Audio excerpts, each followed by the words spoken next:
Before we start, I've got to read the emergency evacuation announcement. In the event of a fire or other emergency, please exit the building in an orderly manner to the assembly point located in the market car park. The fire exit in the room is indicated by the green fire exit sign. Please do not delay by collecting any belongings. Do not use the lift. The premises must not be re-entered until the fire brigade have given the all clear. And please note, it's against the law to smoke on these premises, and please note this meeting is audio recorded. Anyway, good evening. Can I have any apologies for absence? Julie Gooding. Oh, we've got Julie, and we've got Jamie Burton, who's got a throat infection. So you've got me tonight. Right, any substitute members?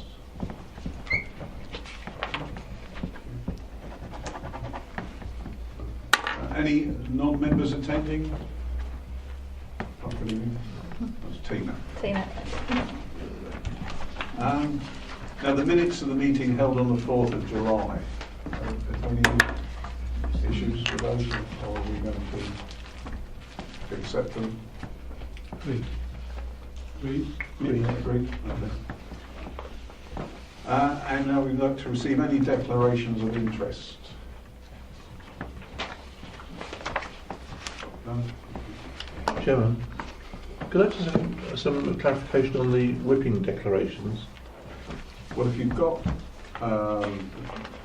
if we're anyone's under the whip, then they have to declare it. If they're not under the whip, they don't have to declare it. I thought this was an independent committee, and we've never had to. I think last month we did. So to say that you do have some declarations is to say that sometimes you are whipped. Well, we've never been on this committee. No, so I just wondered why it was there and not in the other committees. Mr. Chairman, perhaps I can clarify for the benefit of the member. Whipping declarations don't have to be declared on any other committee because it is assumed that there may be whipping. However, this committee is meant to be independent, and therefore there is an onus on members to state if they are whipped. The reason this was put in was that at the review of the Constitution it became very apparent that some members of the council did not realise that there was an obligation on them to notify if they were whipped and serving on this committee. Is that clarification? That helps. Thank you. Yeah, thanks very much. Thank you. Now there's item 6 on the agenda, the Community Safety Partnership. For us to consider the report of the Assistant Director, Community and Housing Services, which seeks to update the committee on the current priorities and joint work through Joint Castle Point and Rochester District Community Safety Partnership. Okay, as I say, this is a partnership report predominantly through its appendix, just updating on the work to date up to Q1 and some future work as well. The report itself will be complemented by Chief Inspector Glenn Wesley, who's here with us today as well, to update on the police actions and most importantly to update on the most current district data as well and emerging trends. I just want to draw your attention to item 3.1 in the report.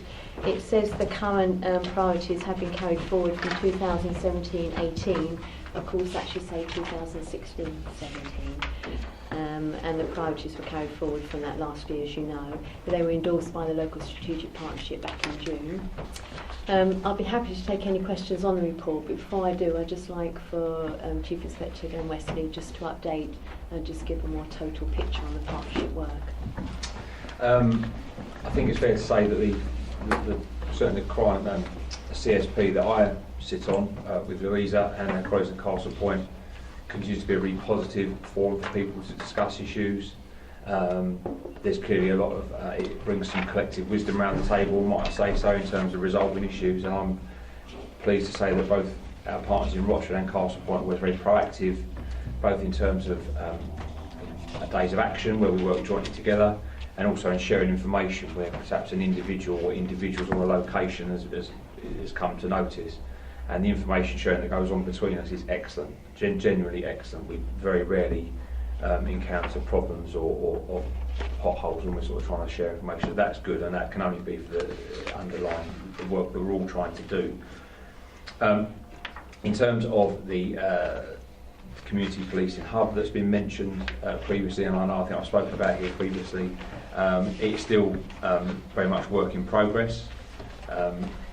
Although I set an ambitious deadline for having the hub up and running, which would include police officers from my team, plus representatives from Castle Point and Rochford Council and the voluntary sector. That was seen a little bit too ambitious for some, and now that's been moved possibly to December.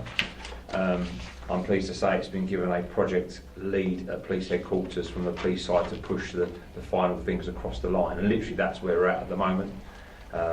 I sat in a meeting with this particular individual, this manager who's taken ownership of the role. What was apparent at that meeting was that I thought that the creation of our policing hub was perhaps behind the curve in terms of development from other hubs around the county. What's been very clear to me is that we're not. We're actually one of the more ambitious hubs in terms of bringing our people together under one, co-located under one roof. So I suppose my summary is it will be worth waiting for, albeit we've waited for it a bit longer than we thought. In the meantime, the joint operations that we carry out, my team and Louisa's team and over at Castle Point, and you have to forgive me everybody if I do see this as one district, well, I appreciate you in the heart of Rochford, are proactive. I've got a list of operations that we run recently, for example, slavery and modern slavery and human trafficking. A recent operation we identified type 2 car washes, nail bars, etc. And we identified 12 individuals who we felt might be at risk working there. That was a joint operation between ourselves and Rochford. So there's some good work going on between the teams. In terms of the setup of my district, it's probably worth just re-emphasising this because I think I've sat in other meetings before, there's been a bit of confusion. My team is essentially split in two. Half of them deploy from Rayleigh Police Station just down the road. The other half deploy from Canby Police Station over on the island. My community policing team, which numbers 6 constables and 6 PCSOs, are deployed from Rayleigh. However, they have a pan district responsibility, so half of them, if you like, deployed to the Castle Point side. Rayleigh Police Station, again, this is worth clarifying because I think this is obviously, I've had in other meetings before, Rayleigh Police Station is still open as an operating base. There's 24/7 patrols out of there. The front office, obviously, as we all know, was closed some time ago, and there's no realistic prospect of that reopening. And obviously Canby Island also retains 24/7 policing capability from a response perspective, but again the front office there has also been closed and that will not be reopening. I think that covers most bits and pieces as a summary overview. I've got some crime data which I'm happy to elaborate on if people would like to, people want to take any interest in such things. Pleasingly, let's start with the bad news first, I suppose. For Rochford District, this doesn't include Castle Point. This is a rolling 12 months up to July of this year, and it compares to a rolling 12 months up to July of 2016. Vehicle offences, vehicle crime, which includes theft of motor vehicle and theft from motor vehicle, the numbers are up. We've had 188 additional crimes this rolling 12 months to the previous, which has arrived at 68%, which is clearly quite significant. In terms of what I'm doing about that, I recently submitted a bid to my tasking committee at work to have some extra resources, and we deployed over a series of nights in and around Rochester and Rayleigh the ANPR, the mobile ANPR camera, the number plate reader. After several nights of no-shows, we eventually got arrested an individual in a stolen car he'd recently stolen from over Rochford Village as he went to leave the area, so that was a really good result. That sort of showed that was worth putting those extra resources in. We'll continue to persevere with that. That's for Operation Euston. It's a good working model and we'll keep on with it. There is always an element of you make your own luck with these things, but my team being out there should help. So that's something we're going to look to use that template of Operation Euston and deploy that again as we go towards the late nights. We've also tried to do a media campaign through our Facebook and Twitter accounts. I don't know if everyone saw the Facebook entry of the young lads walking down, I think it was Plumborough Avenue in Hockley, trying car doors, CCTV footage, and one car door just open, so I left it unlocked at night. Again, we need to educate people, just double check it's locked. I'm not suggesting 1 second that person had that car open deliberately, but at 2 o'clock in the morning someone just opened the door and helped themselves. So there's clearly a bit of public media work to do there, some press releases on that one. In terms of violence offences, we classify violence with injury and violence without, funnily enough.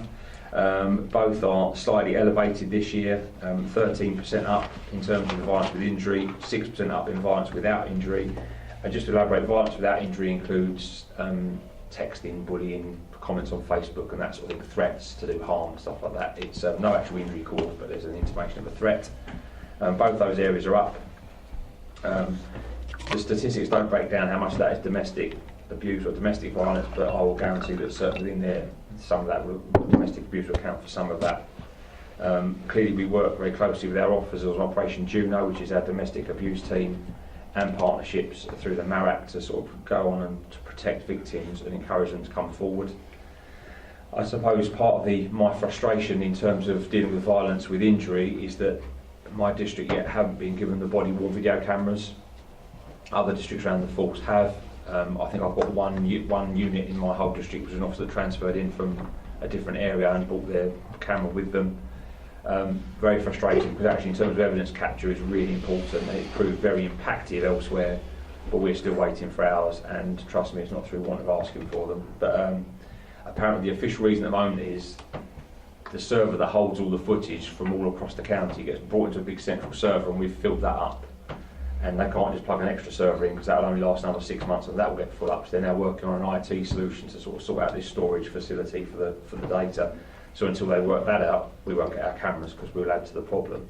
I do get it's a false issue. It's not something that I've got any control over, but we don't have the evidence capture that other people enjoy, particularly when crimes of violence or disorder are concerned, because you just flick that thing on and I don't know if you've seen the footage, it's really clear, the audio is really clear, and it's very, very impactful.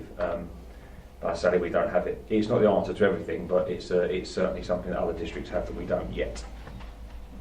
Turning to more positive views then, the green numbers on the chart there, I'm pleased to say burglary is dropped significantly, down by 20% this year. On the rolling 12 months, which is 88 less offences, which is really pleasing. We have had a number of successes in terms of identifying individuals committing burglaries both here and further afield, other areas in this part of Essex and in London. We had a boyfriend and girlfriend outfit were recently arrested and they were charged with conspiracy to burgle, which is a new favourite of the CPS. But they had 55 different burglary offences attributed to them, at least half of which were in our area, both here and Castle Point. I suppose my biggest satisfaction out of that was when they were finally caught, which actually was in the Romford area, having left the scene of a burglary. The police dog got one of them, and they spent 5 days in hospital, which must be a very, very hungry police dog to that much level of injury. So a bit of summary justice, I suppose. So that's very pleasing that burglaries across the board are down, but we maintain vigilance around that. We have a couple of my officers have been seconded to what's called Operation Titan, which is a small team specifically look at fingerprint and DNA identifications that come in. The technology now around that is very advanced, and it was something that us and the command realised actually there was a real sort of rich vein of evidence sitting there that we needed to put a dedicated resource to. And that team, I can't give specifics for our district because they operate across the whole local policing area in the south, but they've had some amazing results. I think they've turned around the 300 burglary detections in the year they've been existing through purely DNA, fingerprints, that sort of thing, including people who are already banged up in prison for other offences, then come up on other fingerprint idents and DNA idents. So a really, really successful little team. I'm pleased to say that our officers have contributed to that. So that I think has brought the solve rate sort of where it is at the moment on burglary. And last one, that's something that I appreciate this is a topic that is very dear to most people's hearts, but antisocial behaviour. The number of incidents that we have rolling 12 months to July is down by 97 incidents, which is 6.5% drop on where it was the previous year. I'm very conscious that those that live with an ASB issue on their doorstep, round the corner, next door, up the street, still possibly feel they're living with it, but purely based on the numbers of calls that we receive, we're moving into positive territory there. And again, there's certainly issues through the partnership where that started to be impacted as well. I think at that point I'll get some water if that's okay. So if there's any questions that you want to direct to Glenn or myself. Understanding? Yes, thank you, Chairman. I'm concerned that that the server that is not a server, that you won't, the server won't be working should you have the cameras in any case. I'm appalled to think that the office of constabulary has not investigated even further into how many cameras he's using and what sort of size server he needs. However, that's besides the point. Do I understand you correctly in the fact that we've only got 3 officers and 3 PSOs serving in this area? Or is it that the other 3, those 3 that have gone on, that are now in Castle Point or Canby or wherever, do they come back? How many times does that happen? The community policing team is one team, 6 police constables and 6 PCSOs. They are split geographically that 3 of each, 3 constables and 3 PCSOs will bear responsibility for the Castle Point side and 3 have responsibility for the Rochford side. However, they're supplementary by 24/7 response teams. So earlys, lates and nights, 24/7. Half of them operate from Rayleigh, half of them operate from Canby. So I can only say that I would love more of my community policing team. In fact, it might be where some of you have just been shortlisted for the Team of the Year award by the Chief Constable's Police Awards, because the amount of work they do, and people know people like Mark McQuaid, that might be named familiar to you, Vicky Jarvis, Steve Judd, Steve Joynes. They are top people, and they get through a mind-boggling amount of work for such a small team. But they're quite a unified team. They work very closely together. Would I like more people on that team? Absolutely, I would. And I had to correct our Assistant Chief Constable this week because I was copied into an email where he reassured a resident that the community policing team of 10 constables and 10 PCSOs are always on hand to help you out. And I'd say, ain't that many. And I think perhaps we've known that. It's one of those things, but in terms of the numbers, that's quite significant. So that's where we are, a team of 6. But because they work as a team, if I think there's a particular issue in a certain area, be it an area on Canby or an area at Webster's Way or wherever, they'll all work as a team. But geographic responsibility in terms of dealing with correspondence and low-level problem solving, they do split 50-50 across the district. Another question comes to mind, that this new incentive of switching off the lights in Webster's Way car park. We came out of the RTC the other night, and obviously we've got loud music coming from the cars. They've got their lights on and that sort of thing. So my concerns are, and I don't know whether you have the same concerns, is that should you switch the lights out, the police are always telling us, always leave your car in a well-lit area so that, you know, you safety on your car and anybody else that will be near it. Do you consider that to be a good way of policing by turning off the lights? Just to confirm, the lights are back on now. It was just a week pilot, so the lights are back on now. And will they be going out? At the moment, we're exploring an option whether we take them out on a more timed version, but I'll be liaising with Marcus and his wider team about that. But at the moment, they're staying on, and the outcomes for the residents that are being affected by the noise was actually quite positive. But that doesn't mean we're going to turn them off permanently, and that was just a pilot for a week, so they're back on. I have the This view still doesn't answer the question. No, no, but I have the view that police have a role in enforcing and trying to deal with any issues, but partner agencies also have a point of view in trying to design out a problem. If there's a simple adjustment can be made that perhaps designs out a problem or alleviates it, let's explore it. I applauded the council's decision to try that for a week because, do you know what, it was worth a try. And as Louisa said, the feedback from the people immediately around it was relatively positive. So I would throw it out there, and if you want to talk glibly, if you want to walk back from Peter Express to a lit car, that's one thing, but then on the other hand, there are people suffering if I say the ASB is an issue, so we have to make those decisions, don't we? And Councillor, on that one, I applaud it. Thank you. Councillor Boyd. Thank you. There's a couple of things to start with, and there's just a few things on the actual partnership plan. The first one I've raised before at meetings, and I'm going to now raise it every single meeting I go to, because we get again missing equality and diversity implications on our report, and I think that's really important we do it, and I cannot imagine that there aren't equality and diversity issues on this or implications. If there aren't, we should say there aren't. And I'll raise it at every single meeting, and I think we should be starting to put this in on all our reports. That's that point. I'll now move on to the partnership plan itself. So, my issue around this is a partnership plan, partnership being the operative word, I assume, with Castle Point. I'm looking at version 1, June 2017, which is fine. I look at the Castle Point one, version 1, June 2017, it's different. I want to know why it's different. Are we working in partnership or not? If we've updated our end and they haven't updated theirs, well, there should be a different version number. I don't think that's acceptable. The report on the Castle Point website for this plan, also, I find it quite interesting, gives funding for each of the areas as well, which I think is quite informative. I will, however, say that this report that I've got in front of us does give a bit more information on the quarter one out updates, so it's in part it's better, in part it's worse.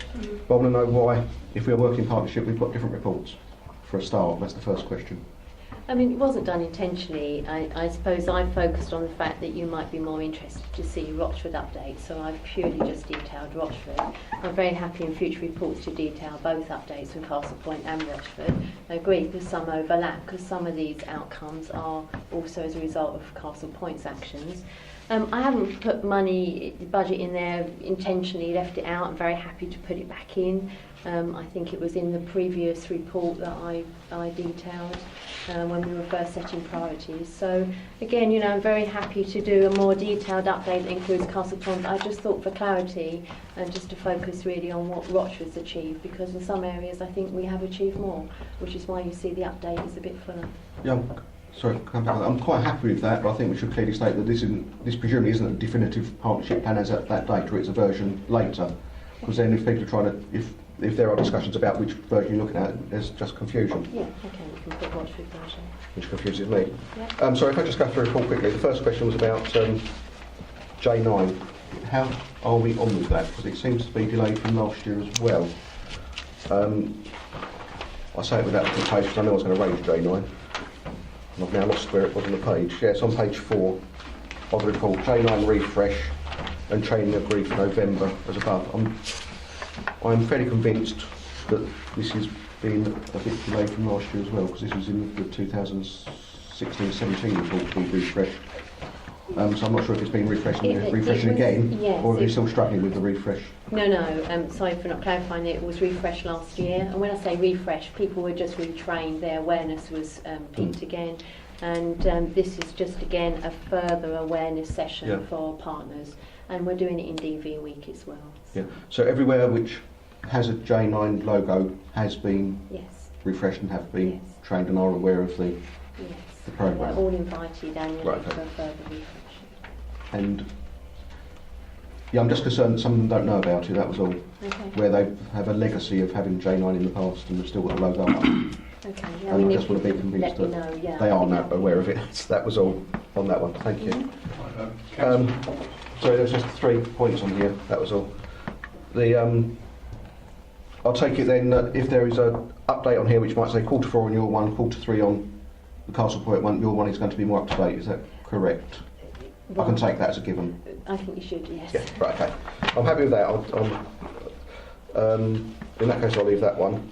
All I'll say is, on page 11 of this report, we've got Police Cadets aged 13 to 18, Essex Police to update. So it's in the centre one, to support communities and young people in providing alternative diversionary activities. We've got support. And within that, you've got 3. The middle one is support introduction of CPR police cadets, and then we've got Essex Police to update. So I didn't know if there was an update or not.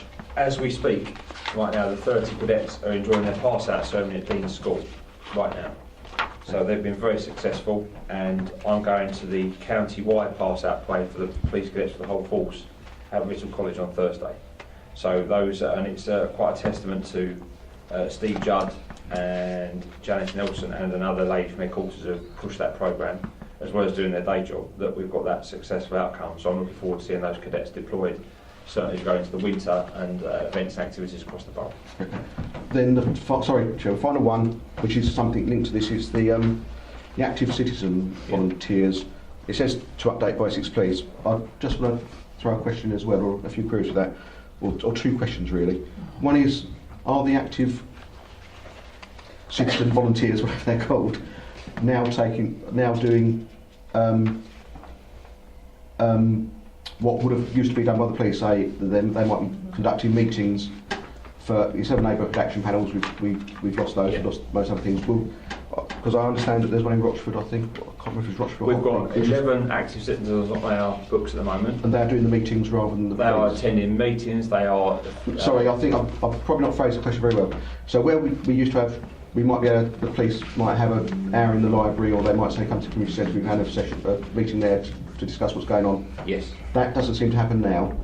Are the active citizens taking that Yeah, over? they've had What's the question? displays and counters at Sainsbury's at Rayleigh Weir, at the Co-op down at Tar Pots in Benfleet, and there will continue to be some others. But I'm more than happy to update our Twitter and Facebook pages where the locations they're going to be. So they are doing those. They are deploying, engaging with people, providing some reassurance, literature.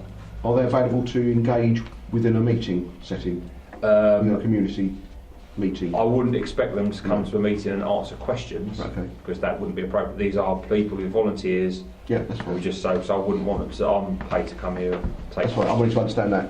And the final question on this is, how do you engage as well with the fire service and their volunteers? Because sometimes you tend to seem to be you overlap. In Holbridge we have a fire service one and a police one. Right. Until they met, they didn't know each other existed, and they that- now do. But some of what they do certainly overlaps in looking. We have obviously our relationship with the local fire service is particularly good. In terms of their voluntary sector, I'll have to be one of those in the camp that's not that aware, not that familiar with it. However, as the recent move of our Police and Crime Commissioner is now to taking over the fire service as the Police and Fire Crime Commissioner for Essex, I can anticipate a lot of those barriers are going to be brought down and work close together in the future. I think that's work in progress. That's working great, but you'd admit there's probably I'm not trying to catch you out, but there's probably is a barrier there at the moment which probably hinders the cooperation. There is a barrier, but it doesn't hinder us. But if the two cooperate together, that's not really a problem either for you. No, it will happen in due course as a natural evolution, I'm sure. Thank you. Thank you. Councillor Newport. Yeah, thank you, Chairman. Your statistics earlier, could you just, where does drug-related offences and speeding fit into those statistics? Speeding won't fit into it because this is crime and antisocial behaviour based. Right. You will find drugs will come under state-based crime, which is at the top of the chart there. Essentially, we are 19% up this year on the 12 months rolling to January, which is 63 more offences. State-based crime includes not only drugs, it will include offensive weapons, counterfeit currency, but the ones I would say the majority of those offences will be made up of drugs offences, possession with intent to supply, and offensive weapons. That's essentially victimless crime, but it's a crime, or public order as well. Okay. Thank you. Arthur? Yes, last week we had a PCC meeting with Steve Judd. It's very informative. He advised us he'd been on Canby for 5 weeks. Yep. And hadn't been to Rochford at all. Mm-hmm. Has that got anything to do with the increase in car crime in Rochford? No, that is all to do with the emergence of an organised crime gang on Canby. That's, in fact, the reason I'm not staying late tonight is I've got to be on a doorstep at 6 o'clock tomorrow morning to execute a warrant. I'm personally going to oversee that one. It's an organised crime group on Canby, linked to an organised crime group at Chelmsford, which were linked to the shooting on the Garage Forecourt in Great Baddow a few weeks ago. I can actually take one around this table. If that was occurring in Rochford, it would get the same response from me. I won't let a virus like that take foot in my district at all. So that's why I deploy my CPT entirely over to Canby for the purposes of reassurance, high visibility. They've done some amazing work. I felt that actually that had run its course now, so as of Monday they're all back at Rayleigh. Thank you. Councillor? Thank you. You said in regard to the crime statistics that in relation to car crime, that's an area that's gone up. There seems to be there's a new type of car crime that seems to be growing. it's something that started coming over from America and started to become an issue over here. It's in relation to keyless car entry, where, as I understand it, that the criminals can get hold of scanners, whereby if individuals leave their keys close to the vehicle, say by the front door, which is quite a regular sort of thing that people do, is that they can scan that, gain entry to the vehicle and drive off with it, off the drive of the property, without having to break into the property to gain access to the keys. So has there been any incidents like that in this area? If there has, is it a growing trend? Have you been? Are you aware of this new type of car theft? The short answer to the question is no, I'm not aware of any under those circumstances, if I'm honest. However, I'm more than happy to look into it and find out if we have. We do have what are called occasionally Operation Millennium offences, where someone breaks into a house, takes the keys and then drives the car off the driveway. That tends to happen with what you might call higher spec cars, higher value cars, as you imagine.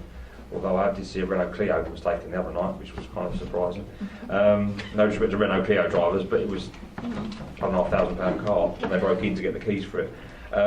But all joking aside, that I would look into that. I'm not aware of any with that particular MO. I don't doubt that does happen. I don't know what the other obvious crime prevention advice would be, other than to move your keys further away from the door. One would like to have thought the car manufacturers would have thought of that one in terms of, but then, you know, as we know with modern technology, thieves will always look to overcome the latest thing, won't they? I understand that certain models seem to be more susceptible than others, including Ford Focuses. I'm not aware of any statistics amongst those crimes that suggest that's happened. I would imagine I would have been made aware if it had, or the force or the policing people across the country would have picked up on that. I'm not suggesting it hasn't, I'm not aware of any of our numbers, but I'm happy to look into it and report back, no problem. And if there is, I would follow up with some appropriate crime prevention advice based on what maybe the manufacturers have put forward, you know. Okay, thank you. Councillor Mrs Mason. Thank you, Mr Chair. Just a point of curiosity, with the vehicle increase theft up 68%, which is quite significant, and certainly Facebook and social media, the distress that causes is quite evident. But one of the perceptions is that it's not taken as seriously as it might be. You mentioned at the beginning of your speech about a young man in Plumrow Avenue being caught on CCTV. Was he apprehended? No, he wasn't, because that footage came to light the following day. So at the time we weren't alerted that it came. We only found out about it on Facebook, when it appeared on Facebook, and then we ran and made the inquiries. We weren't called at the time. Unfortunate, but that's the way it is. The image, if you saw it, was actually quite grainy. There wasn't a clear facial image of the person. The investigation, we obviously have investigated that, but we haven't got anyone at the moment. Thank you. Councillor Stanley. Yes, thank you, Chairman. I'd like to know if the Neighbourhood Watch is going to be reformed at any time. We used to do a Neighbourhood Watch at Raleigh Weir with the police, and is that going to be brought back into operation? Right, Neighbourhood Watch, and I've consulted with my team on this. I think the impression of Neighbourhood Watch at the moment, we feel it's stable, but I think you might, another term of that might be flatlined a little bit. I think the uptake on it isn't particularly good.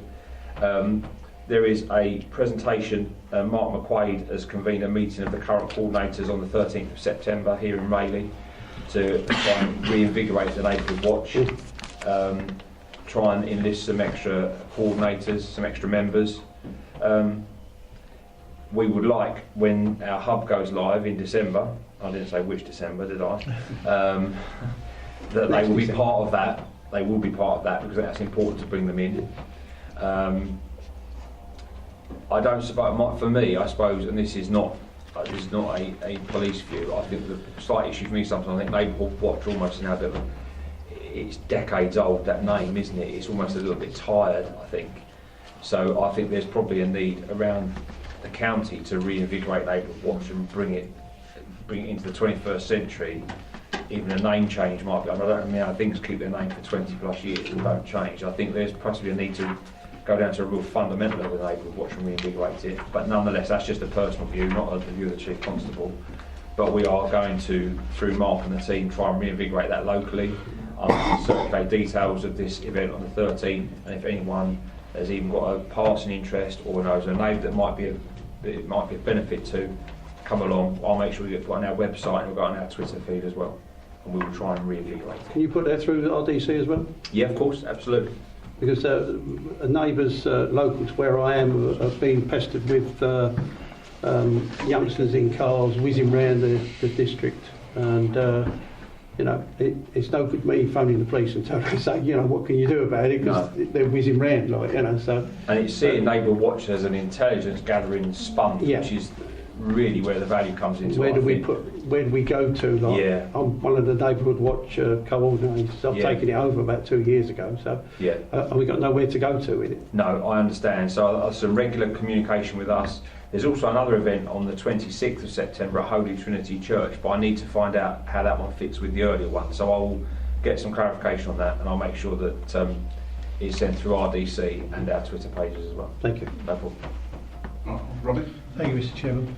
You mentioned earlier organised crime, Yep. Particularly with regards to Canby. Yep. I understand the gangs are coming out of London now and populating areas within Essex. Mm-hmm.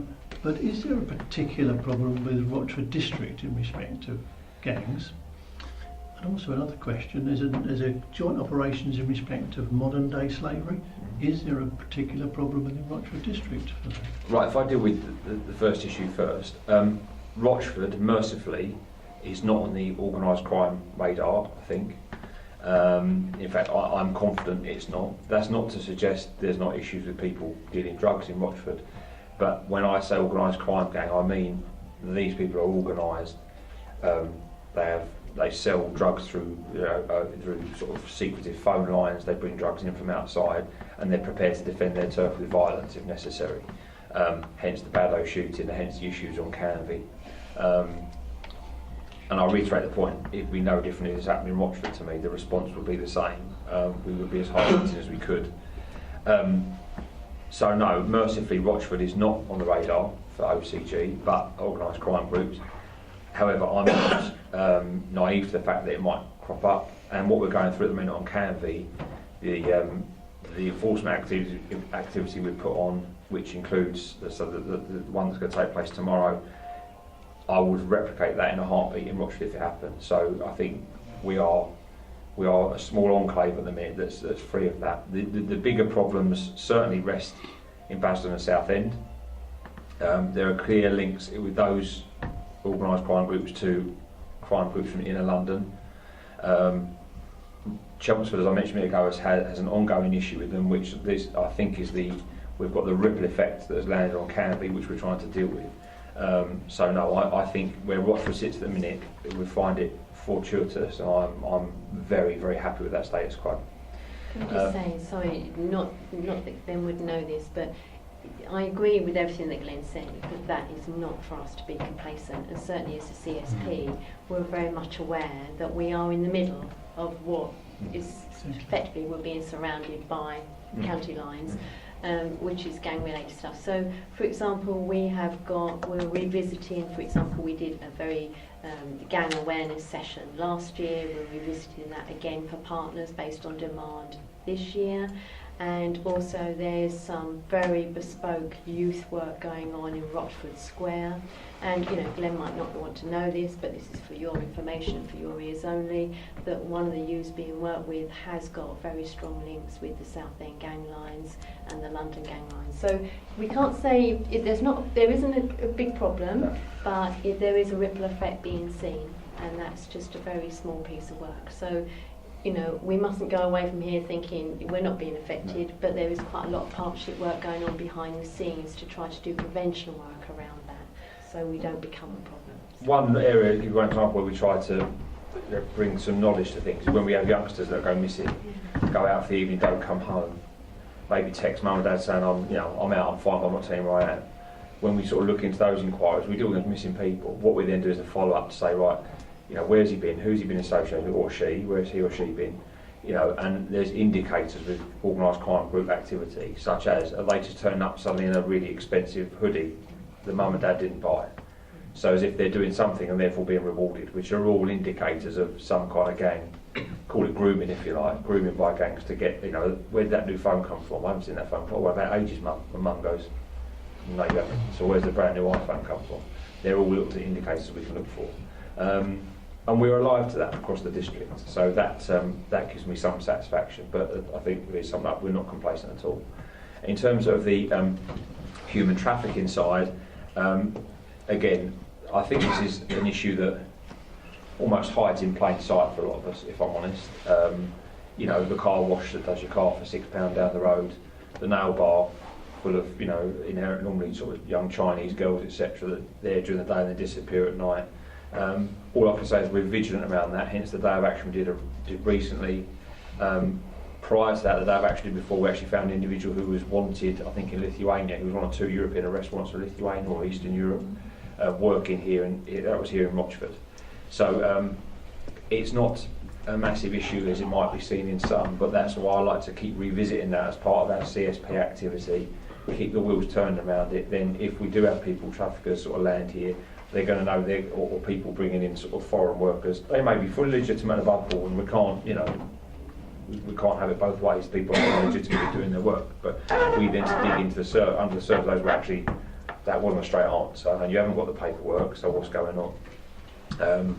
Well, I know not so much here, but in Southend, the fire service are particularly useful when it comes to how homes of multiple occupancy, HMOs as we call them, where perhaps, you know, all the gang from the car wash are all then ushered back to one address, and there's maybe 9 people living in a 3-bedroom house.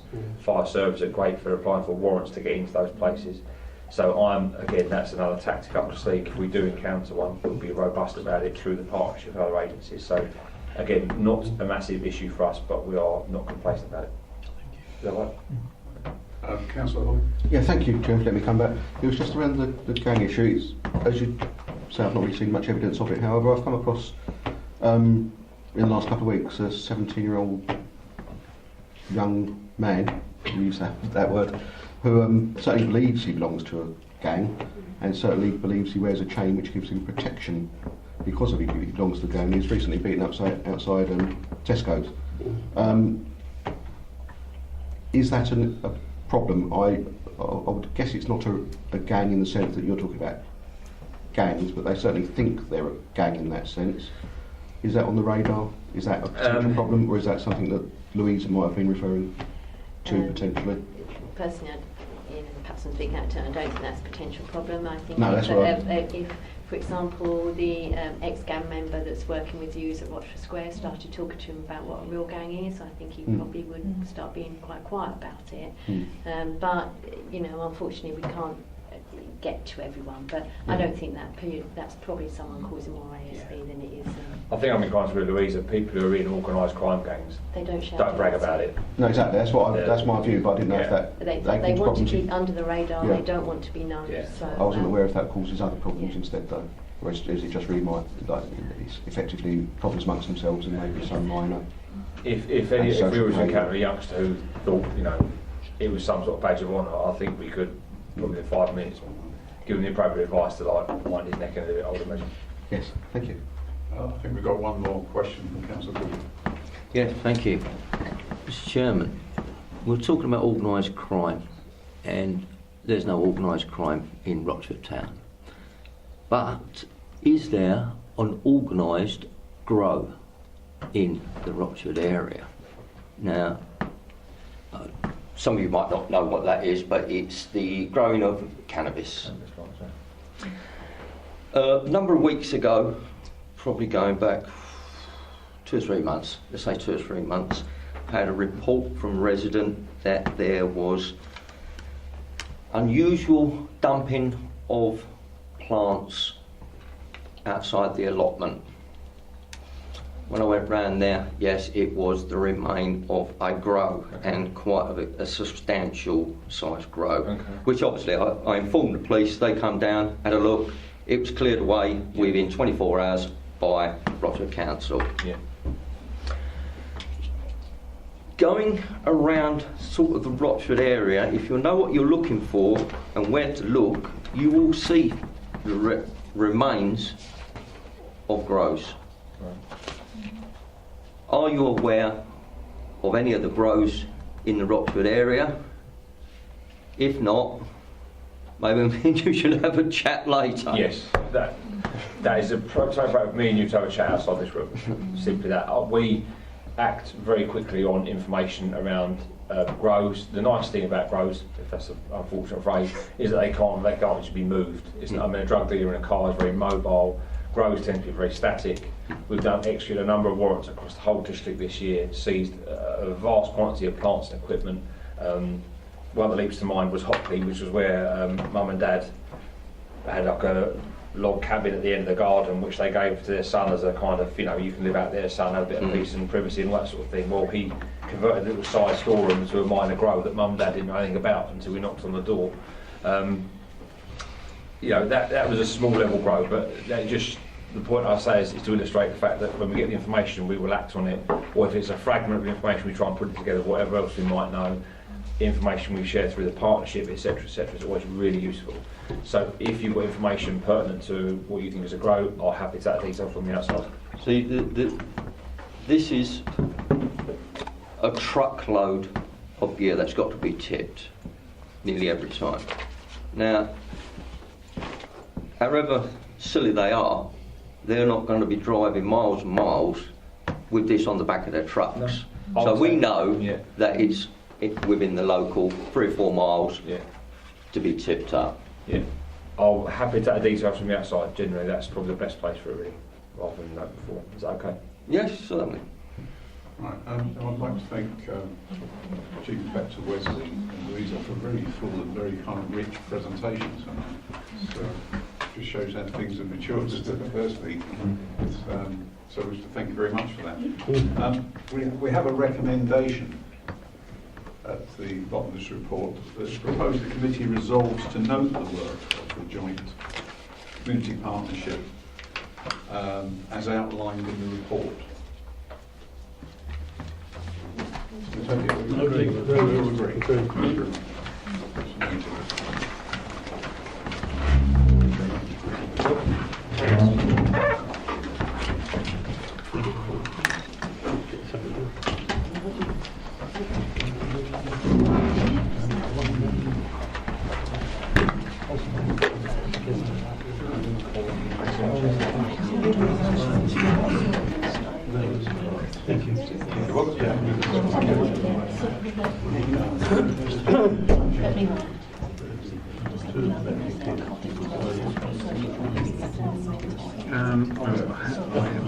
Anything, but Yeah, it's a good bit to explain. could be a We do it one way, so this will be sort of lighting. Good failure. Thank you.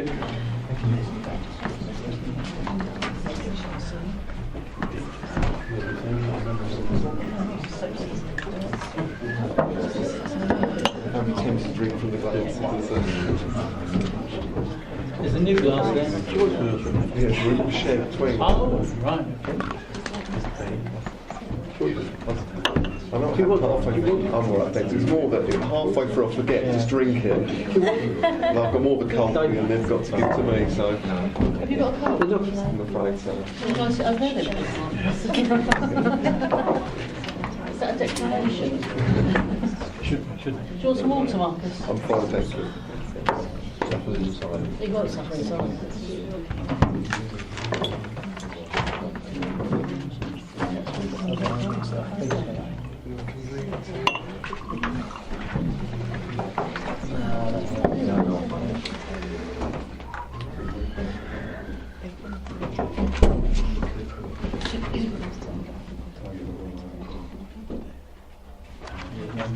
I think you've got 2 on a comfort break. Well, I think you could for this. For the police. I would say helping the police with their inquiry. I was an informant on the police break then.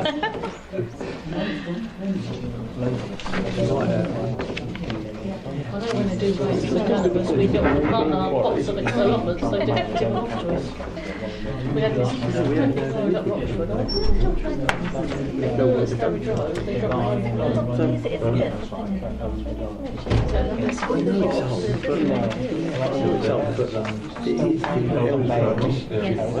Because they know that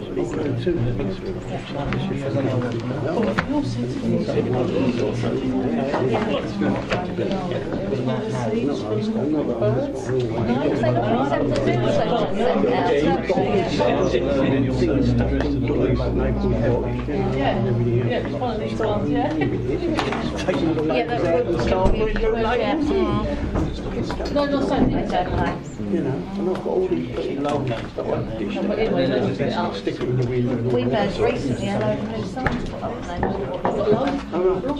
So you'll know what colours Is you consider it a brand? Ladies and gentlemen, I think motion members or assisting police with inquiries. The only problem is our one is very good. But we can get items out of the way. Yeah. And the item is charging for wheel bins. Consider a report of the Assistant Director Environmental Services which seeks to inform members of the effectiveness of the current approach to charging for the supply of wheeled bins to new properties. And Marcus Houghton tonight, and I'm going to introduce Leslie. And welcome to today's program. Thank you. Good evening, and thank you for inviting me along. Just a quick invitation, a quick introduction to Leslie Athy, who is the Principal Recycling and Street Scene Officer. I always get him to the wrong way around at times. I'm invited along just really for any operational questions on the day-to-day matter, but also just to get some experience of what the review committee consists of. So the report I think you've outlined really already what it addresses. I think the key thing is that when we undertook the review, that we recognised there was a lack of ability to track individual bins for new properties, and in many ways existing processes found wanting in that sense. So although we could undertake a very manual version of being able to track those bins, it was practically going through a spreadsheet line by line, identifying which were new properties, which were in a very onerous process. We're suggesting that in the longer term that we tweak what we do now so we can actually tease out those new bins almost for a database query. So it's easy to track those and then cross-reference against the charging to ensure there's some sort of consistency. In many ways we found that the sort of work we undertook, that the majority, the vast majority of the bins were being charged correctly. But we believe there is still some room for improvement, but the easiest way to do that is through having a better system to track those bins. So I'm happy to take any questions on this report. Councillor. On the larger developments where you've got obviously quite a number of the bins going in, they're obviously phased over a period because people moving in as the development sort of progresses. Have you had a very good uptake with the developers taking responsibility for the bins, as regards, are the developers paying for the bins, or are they just passing it on directly onto the new homeowners? The majority of developers we find on the larger developments do actually pay. I mean, they don't have to, but they do pay. So in that sense, the existing policy we have just catches up those few sort of smaller developments as well, maybe one or two houses or that sort of thing. But we find the majority of the developers are actually paying up. So although it cannot be, as the report outlines, we cannot enforce that in a sense that the Section 106 agreements that we draw up, quite often they will honour those. And even where that isn't the case, Leslie has directly approached many of the developers and said, this is our procedure, it would still be better if you were to pay, and most of them agree. From a selling point of view, they agree that it's better for them to. So we're finding that we are capturing most of those. Councillor, Mrs. Holling. Oh, sorry, Mrs. Mason, sorry. Thank you. Mr. Chairman. Wife swapping isn't it?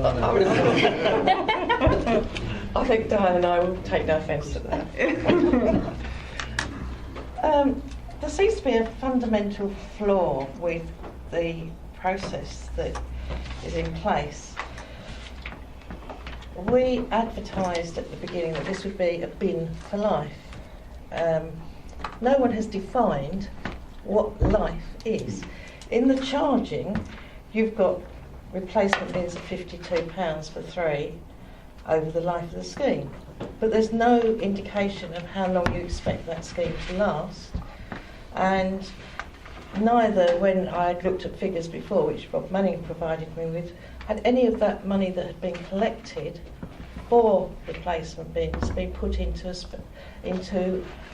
a budget or kept aside. It's been spent by the council on other things. So we have a policy of charging for life, which is undefined. We have in there a cost of replacement of 3 bins, which makes, at the rate that we seem to be replacing them, would be quite a short life. So I think you're going to have a review of the effectiveness, and I think that is something that needs to be considered. What is the life that you expect? Are we recouping the costs, or should we look at the life of the bins that we have and say they last for 10 years, and perhaps after that time be charging again? I mean, these are things that need to be considered. You can't say to a resident, pay £168 for life, and then 20 years down the line say, oh no, we didn't mean that. And we do have a problem. When we used to provide dustbins, the old-fashioned system, households used to pay for those dustbins, and they could supply them from anywhere. Now, in this case, obviously, we need a specialised piece of equipment, and it needs to be fit for purpose. So it's slightly different, and I would like that aspect considered and perhaps looked at more fully. Also, if we are going to charge for replacement bins, that money should be set aside, not used in the general funds. So I'd like that considered as well. I'm not asking for a decision or a response now, but I would like that looked at fully. The last point you raised there regarding sort of a separate fund, I've also raised, because it is a concern of mine as well. The report went to full council regarding the variations contract where Suez was to supply the bins. That was part of that report within there that 151 officer recognised that we need to. So the income that comes in will actually sit on I would like to say ring fence. I get told off for saying that word. I misuse that in 151 terms, but it was certainly sitting in its own. It should be a specific reserve. Precisely, yes, and that's the idea from now on. So we can, because my point of view was also that if developers ask where did that money go, we can demonstrate that it was actually used for the bins. And I think I will clarify that with the 151, so that's my understanding of what I've requested now. Thank you. Well, I did take it up with Rob Manning some months ago, as you're probably aware. But the issue also needs to become, okay, it's £52, but is that a realistic amount? And are we making a commitment that we can't fulfil? So that there needs to be some sort of clarity. It's wrong to go out to our residents and say, you're paying £168, that's been for life. If further down the line the council decides to change that policy, I'm not suggesting we will, but I do think there needs to be a time limit put on that. Yes, I understand your concern. I mean, there's 2 things you touched on there. One, which I've discussed with Councillor Sperry before, was you can almost charge for all replacement bins. The potential for conflict is quite high, as you can imagine in that situation. And I understand that, anecdotally, I think speaking to Thurrock, this was introduced through about a 3-month period before it was rescinded. The issue there, as you can imagine, is it's the accusations of what has happened to your bin. So, when a bin breaks, was that yourself? Was that the operator? If a bin goes missing, the conflict is quite high, and it was always unresolvable from my understanding. So, there is that issue to consider. Equally, for the life question, my view is correct. It is for the life of that scheme, and if the scheme were to change, I think the council would have to consider then how that operates a new scheme. I think we need to be more clear on that, and I'd like it looked at more fully. Absolutely. I don't think we can say for the length of the scheme because we don't know how long the scheme is. I think we need to put a time factor on life if that is what we're going out and telling people. Whether that's 10 years, 20 years, 30 years is not the thing. We should be clear.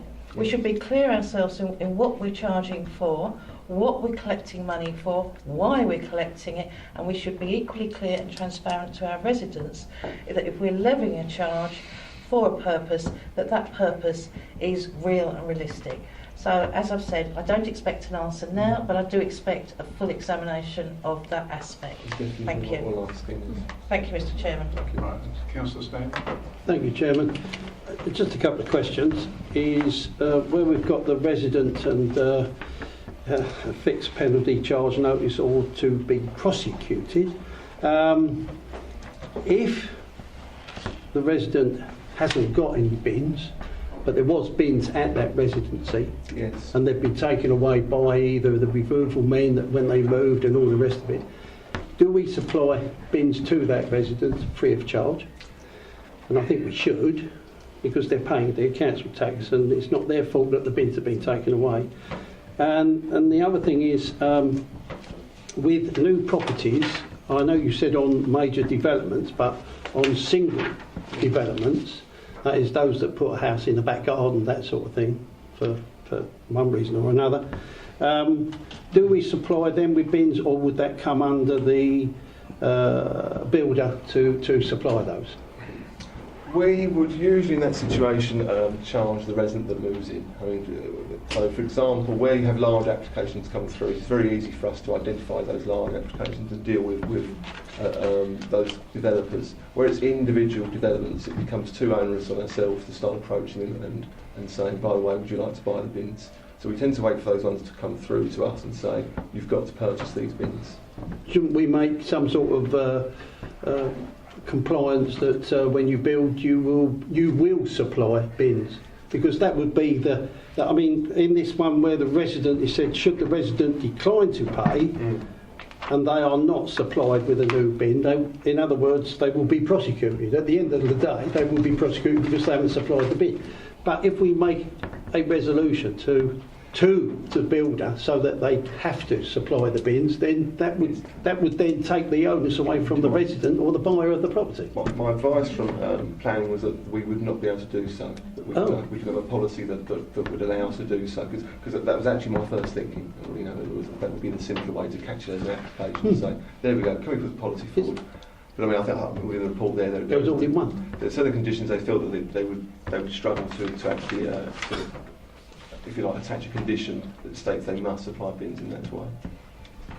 And so this is why we hadn't ended up in this kind. So we were in a situation where we were having major developments where they were paying, but individual developments were not, and it felt slightly unfair that perhaps we were almost subsidising, if you like, small developments with the large development payments. So that's why we brought in the policy we did. And in answer to the second... Sorry, the second question was? Apart from that what we just talked about, the cost of the bins, can we reduce that by any amount to that resident? You know, in as much as when we say the resident declines to pay, can they pay on a scheme or something like that? In all truthfulness, we've actually had no comeback at all on this scheme. And it is the new build properties only. Yes. Oh, right. Not okay. if they've had bins. Now, when you've got a resident who takes over, that's what I'm saying. No, we don't charge that. When a resident takes over, usually there should be bins remaining. I mean, sometimes we have actually taken the bins away, or because what you have is residents will ask, can you take those bins away? That isn't being used, it's being left outside. So there are different situations. So it is down to the individual situation at that time, but normally we apply some discretion and common sense. Oh, okay. Situations. Lovely. Thank you. Councillor Tina Hughes. It's already been answered. Question, yeah. Okay, that's good. Councillor Holly. Yeah, thank you. Just going back to the life of the scheme question. How long does the current scheme have to go? How long are we contracted for? Oh, well, we're contracted for another 4 years. That doesn't mean the scheme. I mean, as a collection scheme, as a collection scheme, but if we then, so there's a potentially a barrier to the change of scheme, because at the moment we're asking someone to pay for the current scheme. If we're not likely then to change drastically the form of collection, then does that form a barrier to us? If we've just charged someone £168 for a bin for a certain scheme, then what's the political barrier, should I say, to actually then changing the scheme and telling them they've got to pay for another £168 for a different sort of bin? Potentially, I mean, any, as you know, any scheme you bring in that you can change. But yes, I mean, potentially, yes. It's unforeseeable we're going to change dramatically from this existing scheme, as we're linked into the sort of inter-agreement authority agreement with Essex County Council. Because I'm asking, because we did, was it a year ago, 2 years ago, we had to reconsider the format of our collection, didn't we? We did, yes. And that would a consideration such as the life of the scheme be, and the charging of residents further for the same service again, would that have been, in that case, a permissible reason not to change the collection of way we had? With the and that's a bit of a complicated question. But the consideration we had at the time, I think, was around, I think, dare I say, charging of green waste. I say it very quickly because I know it's not popular. I mean, certainly, I don't think it had an impact. I think certainly the way it was set up, I think we'd still been justified in charging for those bins. Yeah. And during the consideration of this policy, I'm aware it's only for new build properties, but obviously, if in the event of a change of scheme, we'd be potentially recharging the new build properties which are currently being charged. Was there consideration that we then might have to charge all residents for bins? Because that would seem to be the natural conclusion of the policy at that point. I think it was a fleeting consideration, but my advice was that the operational and the conflict it would cause is not worthy of the consideration. Okay. That's my personal advice on that. And one way out question, which is probably quite unlikely, but I just want to know if it's being considered, is obviously the resident has to provide the receptacle compliant with our specifications. If they did do so, do we have the systems capable of identifying them when they phone up and say, "Can you repair my bin, please"? We've yet to have one. I said it's probably unlikely. Yes, I understand. I mean, we'd have to put some note on file. I mean, and in the eventuality that occurs, it's yet to occur. Because potentially a developer could decide to do it themselves, couldn't they? So I suppose a whole development may potentially. Correct. Yeah, but potentially, and so that's a bridge we have to cross. I mean, I won't pretend that it is perfect, the system. There is no perfect way of addressing this, but it's the best that we've come up at this time. Thank you. Right, so it's Councillor Hazelwood. Yes, do new bins have labels? The reason I ask this is because when I look around in my area, the amount of people putting in the wrong things into the wrong bins beggars belief. Obviously, I feel that the label might help to tell these people, what they should be putting in it and not. Yes, they should. Currently, no. But that's something we're addressing. New bins do. That's what I'm saying. The new bins do. Usually, yes. Because obviously, if they put the wrong stuff in the wrong bin, it can cause all matter of confusion. Thank you. What also happens is a leaflet goes out for new council tax applications, so that residents know what to put into the bins. Okay. Councillor Hookway. Yes, I think you mentioned that in 4 years' time the current contract comes to an end. It raised a sort of question in my head because something that had been mentioned previously as a way of looking at trying to save money, which is obviously something that council is quite keen on doing, is to perhaps come to an arrangement with a neighbouring authority so that you've got one contractor dealing with two different authorities. Obviously, that might cause an issue in relation to the sort of like the waste receptacles, because, as an example, if Rochford and Southend join together to have a cheaper contract overall, but there's different sorts of waste receptacles used in both areas. So how would that affect the sort of like the bin scheme, as it were, in individuals who are buying bins for life sort of situation? I mean, like you say, there are always going to be permutations that are hard to lock into. So, and my view of the life for life is the life of the scheme. So and I suspect the majority of the scheme will not change significantly. So therefore, it's a 3-bin system. In all probability, we may go to a 4-bin system in the long term. We may not do so. But it's but I suspect there will always be at least 3 bins. Looking at current EU legislation, which I realise may not apply for much longer, but and it's hard to get a steer on where that would go. But certainly in terms of the thinking behind recycling, is that we'll be locked into some sort of 3-bin system for quite a long time. But we're also contractually locked in with Essex County Council to collect in a certain way. We are incentivised to collect in this way. So so for example, if we decided not to drop this scheme tomorrow, it would cost a significant amount of money to this council on an annual basis. So it's about £500,000 incentivisation just for doing so. And so therefore, and there's quite a few years, I cannot recollect right on the head, quite a few years of that specific scheme back. But that's the thing I can find a definition of what my view of life would be. It would be life of that scheme. Can I just add in here that I think if we started to work with other district councils, and that would be up for our council to decide whether it was. But just to give you a clue, somewhere like Colchester already has 4 different systems operating with its own town, and I mean they have bags, they have this, they have that, they have all sorts of. And if you go and hear across the whole county, the various operational procedures that each district has got. Some of them are quite specific and operate like our one does here, works well in this district, but it wouldn't necessarily work well in Colchester, where they've got old terraced houses row upon row of them, and they've got nowhere to put 3 bins, for example. So I think you'd have to, as a district, we would have to think very carefully about the implications of. I'm not saying we wouldn't, but you're quite right. There would be all sorts of knock-on effects that we would have to take into account while we were negotiating that sort of thing. Yes, thank you for allowing me to come back. I know what Marcus has said again, that it's the life of the scheme, but I don't think that is an acceptable definition for residents, which I've asked that to be looked at. So thank you for letting me to come back. The issue that I have actually is with the recommendation. I'm concerned that our council's invoicing system is so poor that we can't identify properties, new, old, but that's beside the point.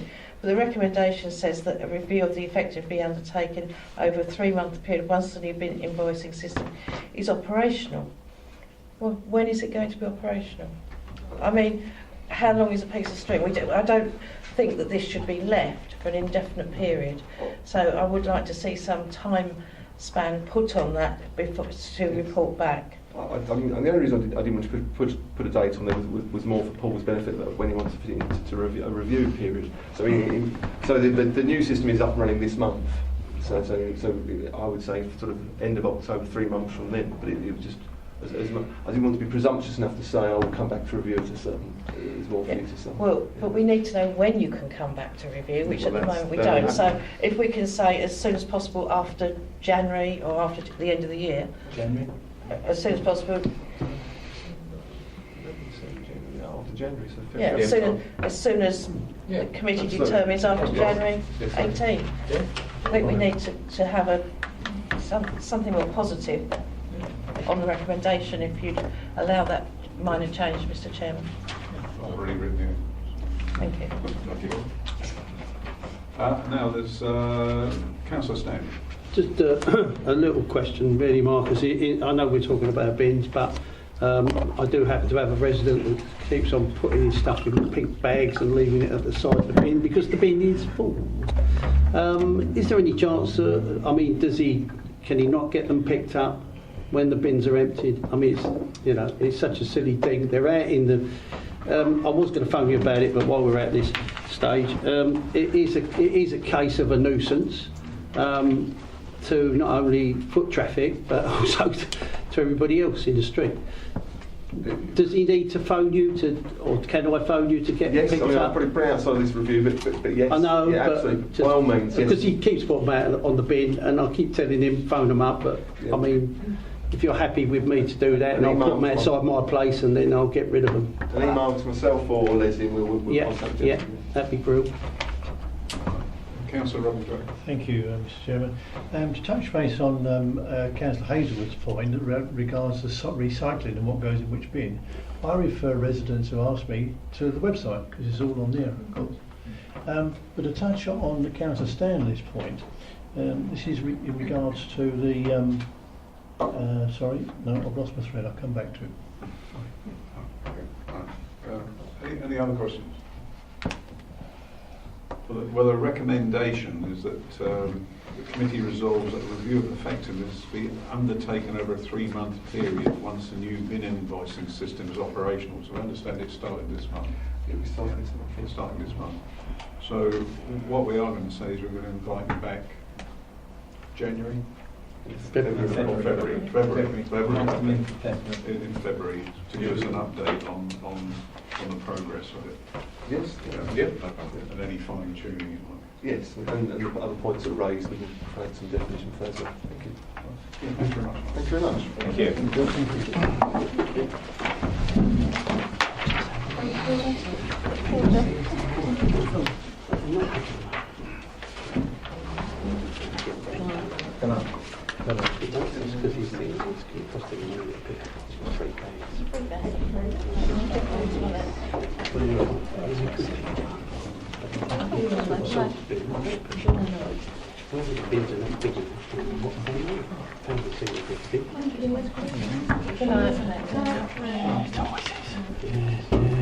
Right, we'll proceed to item 8, which is the Sanctuary Housing Association Development Programme. Oh, yeah. Medicating to speak, Chair. Medicating to speak. Oh, yes. Oh, you'd like me to? Yes. Oh, okay. Right, so I was a little confused. I suppose that goes with the territory these days. I really would like some minutes to be taken on this issue. So the events of the deep and distant past also relate to the present. If you remember, Chairman, the committee referred the allocation of affordable homes to Sanctuary to full council. And there was a report, which is listed here as item 12 on the 18th of July. Members who were at full council will know that I was a little disappointed with that report. So I asked some further questions, and Mr. Gowers has very kindly picked up those questions and put them on the briefing note. I would just also like to say that in the minutes of council, the 18th of July, it was indicated that officers would answer those questions and return to all members, but I haven't seen anything yet. So I'd like this committee to take over this from me and the conscience and ensure that there are answers provided to these questions, particularly as the original subject emanated from this committee. Of the questions that I put, there's only one that I've been able to deduce anything at all from past council records. Well, actually, and also the Southend Echo's records. The first question that I asked was, why did the council largely forego the delivery of 50 affordable homes per year over 10 years when its housing register and the numbers on it were increasing? Well, you'll know from what Mr. Gowers has circulated to you that there was a minute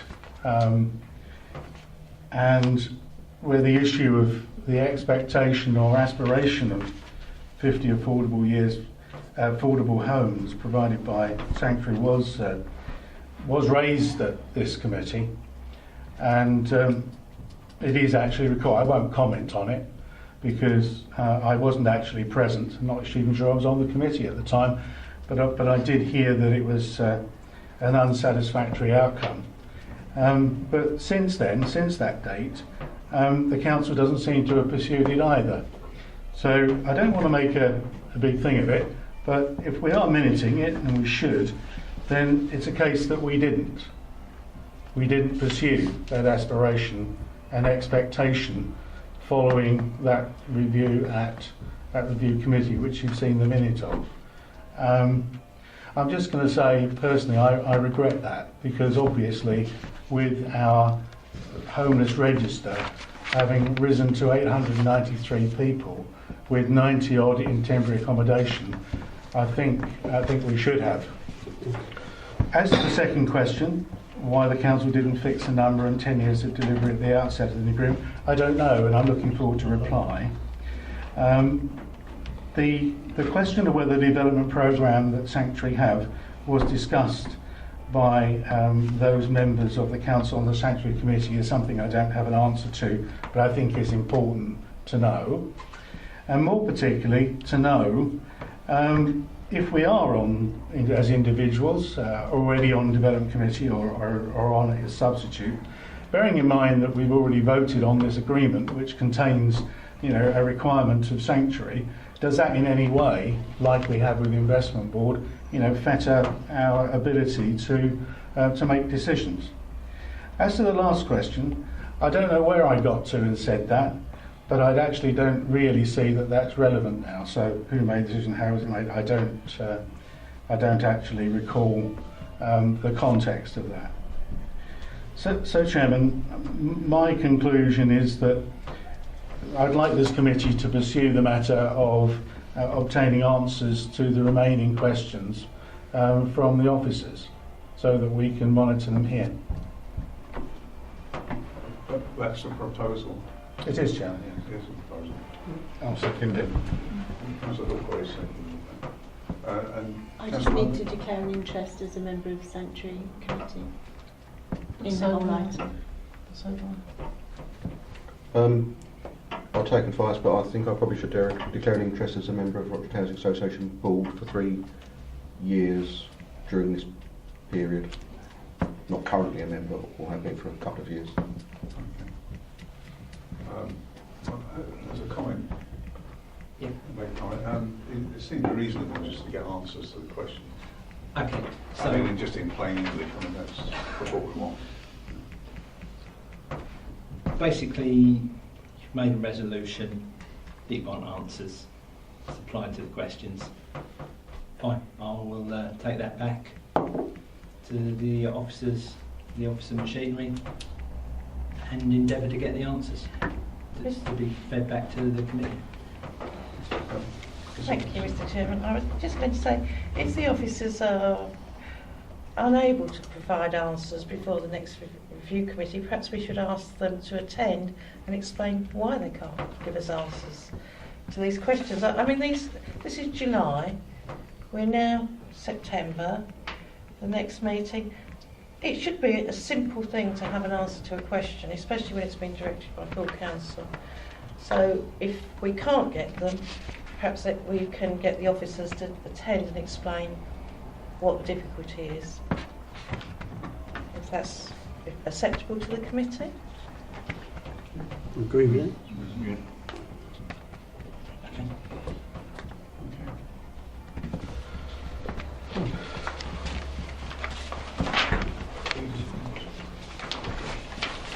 Do you want to update where we are at the moment? It's on the work plan for November. Is there a work plan for November? Is there?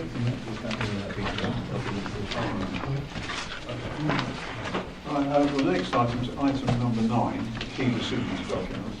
Does anyone need a copy? Yes, please. Yes, please. Actually consider the key decisions document and discuss whether there are any items requiring further investigation or monitoring by Sorry, Chairman, before we move on to the next item, I just a little bit of an explanation. There was some information was circulated in relation to Sanctuary, which was requested to be circulated to the committee, photographs, etc. Is there a matter when not looking to discuss it, but just perhaps put an explanation in relation to it? Can we do that under the work plan? Yeah, Because sure. obviously, I'm skipping ahead here.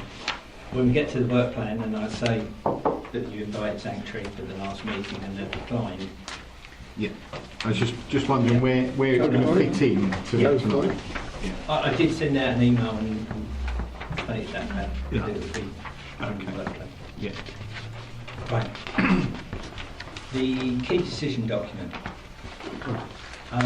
There's 4 outstanding items. There's the last one, the County Highway Rangers, the decision was issued on Friday, and they're all from the planning side.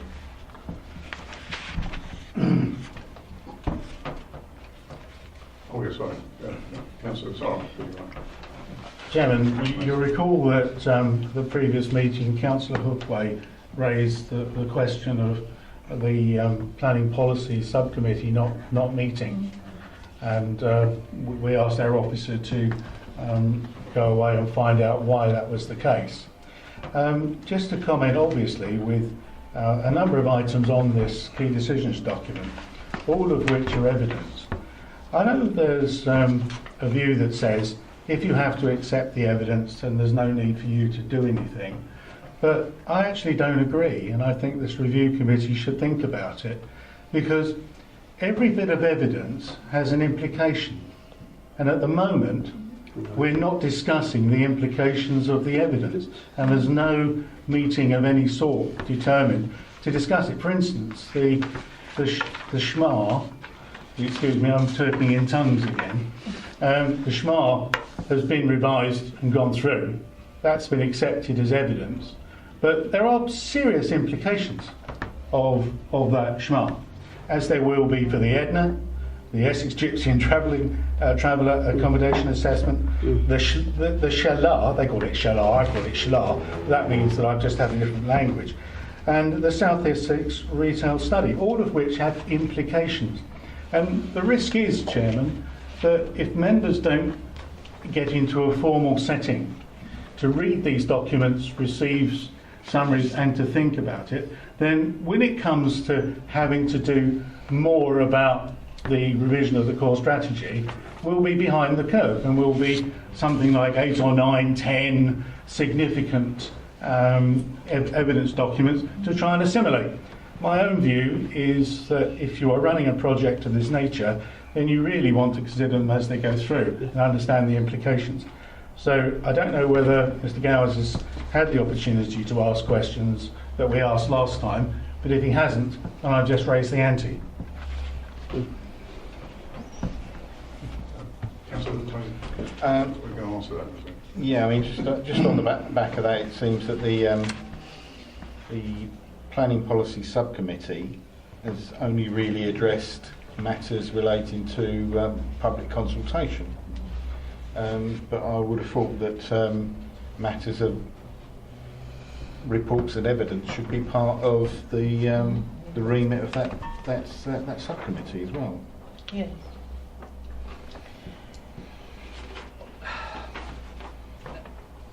As Councillor Mr Mason said, the view of certain officers is that it's only an evidence document. Let's hope they don't listen to the tape. I would suggest you invite the Assistant Director, Building Services or Development Services, whatever his title is, to the next meeting to discuss. Well, let's set in with a particular task then. Let's set in with the task of considering all the pieces of evidence that have gone through since we decided we had to do our revision of our core strategy, and getting to explain to us in summary level what implications this has for revision of the core strategy. I'll be pleased to receive that. I'll be pleased to receive it in writing. In other words, quite a long report. And I'd love him to come along and speak to us as a committee. If he doesn't want to speak to the Planning Policy Committee because he has the view that it's unnecessary, then I'm afraid this committee, if you agree with me, does. Yes, yes.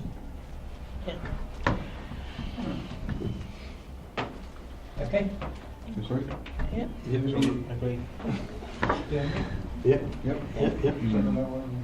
Yeah, agreed, Mr. Chairman. I'll just make one point, that we're being told that these documents are purely evidence-based. But evidence sometimes depends which way you look at the evidence, and there are often subjective conclusions and differing conclusions to the same evidence. Just to take an example, the toilet survey, our officers concluded that they were rarely used, but the survey was taken at 8 o'clock in the morning and they were quite highly used. Now, I'm not arguing about that decision. What I'm saying is it's subjective. You can have evidence, but your interpretation of that evidence is always going to be subjective. And I think we need, as Councillor Mason and other members have said, we do need to look at that, and we do need to understand what evidence is available and understand it moving forward. It's very important. Councillor Lloyd. Yeah, so it's just on another point on the report. I assume that 0617 and 0717 are now beyond the 31st of August decision. I've not seen the decision go through for those two. No. And it's now the 5th of September, I believe. So I think it's there. It seems to me that the dates are very flexible. I think we can almost describe a date when we think we might get the report out, but it probably won't be that date column. But very rarely do they seem to meet the criteria. And I've got no doubt that they've slipped from 31st of August. They've probably put 30th of September, but it might well be November. Can we add 1017 to that list? Probably, yes. That one's gone out, I think. That one's gone out. Yeah, 1017 went out. You might not have got it yet then. On Friday. No. So, yeah. Oh, I haven't read it then. Are we able to remind officers it would be nice to have a realistic date? So I can understand that there are outside agencies that work here as well. We do try to make sure they're realistic, because it only causes problems for me and everybody else that is meeting. But I will reiterate it.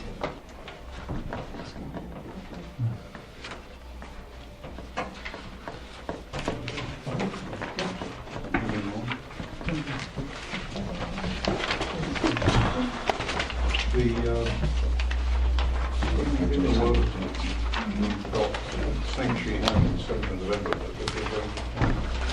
Do you want me to report that to the work? Yeah. Shall I? Yeah. Right. I'll do the easy one first. From the resident suggestion. You've all seen, we should have seen on the brief, the resident's email that suggested the council's. Sorry, I just want to speak in a minute. And the council's social media policy as a suggestion for the January meeting. And I've actually put his whole email there so everybody could see it, so you've all seen a copy. I haven't seen it. Is it on? That was on brief. Yeah. Is it on there? Yeah. Where is it? It wasn't in the main thing, it was on the supplement, it was on the supplementary email. Yeah. I'm sorry, Councillor Mason. Yes, I was first. Yeah, you were. Councillor Hoy will stand. Yes, I was really interested in this because I think Mr. Titmuss happens to be a resident of my ward, our ward, so that's of some interest. I don't think he's just talking about social media. I get the very real impression reading between it. He's actually making suggestions about future projects of the council, as well as how the council communicates generally, and particularly through press releases and all sorts. I must admit, my own thoughts when I read this was to say, yeah, okay, so this particular resident has a particular interest in Twitter. Those of you who have read the Rayleigh Action Group in the last, it's a Facebook page, in the last month or so will know that obviously I'm aware of Mr. Titmuss's interests in using Twitter, and I actually put on to that Facebook page, how many of you people, please, use Twitter? And do you know what? I got the biggest set of responses to a question on the Facebook page to that question, and I thought there was a handful out of 50 or 60, and it told me that Twitter wasn't the sort of social media that our residents seem to want to interact with. Having said that, we obviously need to do our research, and as he seems to be suggesting that we need to do more, we're talking about bulletins and post information boards are outdated. I actually think that this is a job which is so wide-ranging and it covers so many issues, including potential projects almost, that it should go to the managing director, because I'm not sure that I could sit here and cut this up. I could, I suppose, but cut this up into which portfolio holders and which officers should deal with each. I think we'd end up with a fragmented response and very hard to understand. So I think I'd like to recommend that this particular item, as produced by Mr. Titmuss, goes to our managing director, and he uses his office to cut it all up, look at the issues involved, and come back to the committee with a report. And I'd like to invite Mr. Titmuss to come and actually respond to that, because he's troubled. This is the only resident who's troubled to respond, and he's responded, in some detail. Yeah. That's actually a good point. I mean, I've got a Twitter account, and I've also linked up with the Home Office Twitter. Large organisations do use it, because in a short sentence you can lead to a link to something, say the bins, for example. When there's any changes in that, you can quickly see it, click the link, go straight into the council site with all the information you need. So it's got that, and also concerns can come in that way. Short and succinct, but so it could be quite useful. Okay, so if members are happy, I'd indicated. I know it does take precedence, so. Only because I indicated before you. I know. All I was going to say is, we haven't actually discussed this in advance, I must assure people, but I was going to say much the same. I think, I just want to reinforce this, I do support what Councillor Mason says. If you read this, he does talk about his company using other means of communication as well, a variety of ways, from automated poster context to regular monitoring, etc. He talks about lots of different ways, and it certainly is much bigger than just Facebook or Twitter.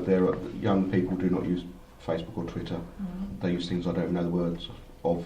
Snapchat would be the one I do know, but there's others beyond that which my daughter won't even tell me about. So, and it goes back to the more mundane as well, such as press releases and press office and communication. I think it when you look at this, it seems quite small, but actually it's a very big subject. And I'll agree entirely what Councillor Mason said. Okay. If you manage it properly, it'd be quite healthy. So if everybody's happy, I'll forward it on to our Chief Exec. Managing Director, sorry. At the time he comes back, they can vote. Yeah. And also perhaps put it to our communication department as well, so see what they think about it, or how they could actually move this forward. I'm sure Sean. They report to Sean. I know they report. We'll ask them to prepare and discuss. I must admit, Mr. Chair, I'd be concerned at it going just into communications department, because it seems some of the information that comes out from there is inaccurate and out of date, and I could quote examples, but I'm not going to. And I think one of the things that you have to be very careful with this type of communication, it's so instant, is that the information is accurate, factual, and not at all libelous. So I do think the managing director is the right person to determine how the way forward. It is a sort of diffuse thing, but I did notice a resident had trouble getting his bins collected, and the form on the website, he was complaining about the response time at the time. And of course, if you had a hashtag for that, it goes straight to the right person's desk, and they look, and if they're getting lots of them, they go, oh, it's a problem. And they can see it straight away. So it's an efficient thing. Yeah, it is very efficient. As a certain president has demonstrated. Right. I'll move on to the next part, which is sanctuary housing. As members will be aware, in July they requested that I invited them to this meeting, and I copied members into their decline and the reasons why.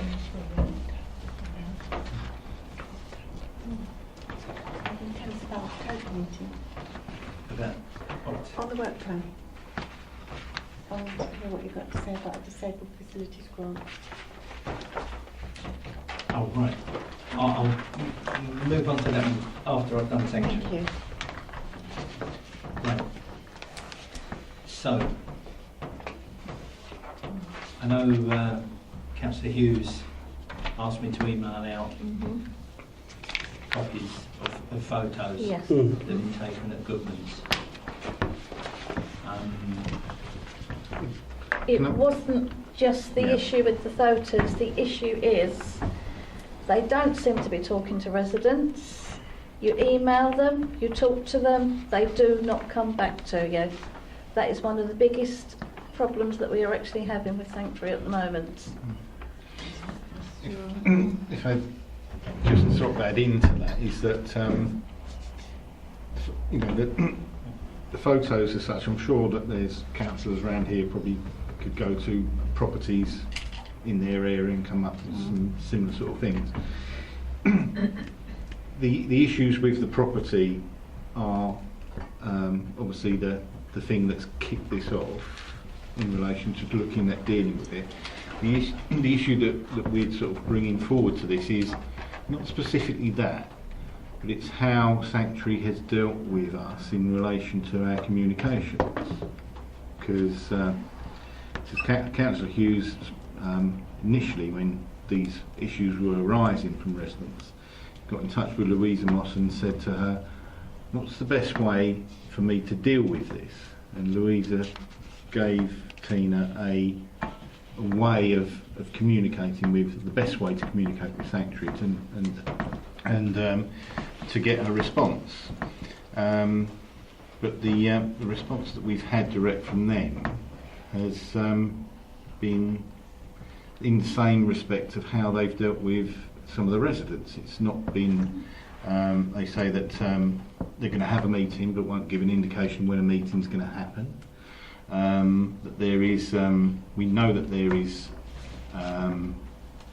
work which has been budgeted for to be done on the property, but won't give an indication as to when it's going to take place. So we just feel that, like the residents, that we've attempted to find out information on their behalf, but we're sort of being kind of fobbed off without any specific detail as to when, times, you know, to indicate it's obviously on a list of work that they're going to do, but they won't tell us when they're going to have a meeting with the residents, when the work is due to be scheduled to be done. And they must know this because it's meant to be done by a certain period of time. Okay. From the committee's point of view, it shouldn't be individual incidents, it should be more strategic, i.e., okay, that's one side. Now if it's being replicated across the district, that becomes more of a committee issue. Well, my issue then is that we've obviously had quite a big thing about Francis Cotty Lodge, and one of the big issues that come up about that was about how Sanctuary communicated. This seems to be another example of how they're not communicating appropriately. And I think that's the connection of the wider thing. Yeah, so is it their repair and maintenance across the district or just their communication? Both. It could be both.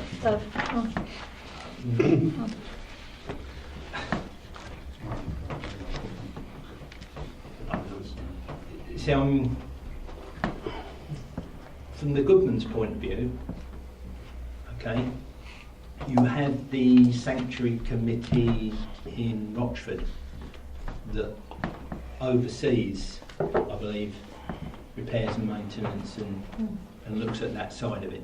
So if it's just an issue around that and you're not getting satisfaction from Sanctuary Direct, you could speak to the members of that committee, your other councillors. Councillor Ward was added in on the communications. Yeah, and you've got Councillor Shaw and Councillor Lumley as well, and they could take it up on your behalf for that incident.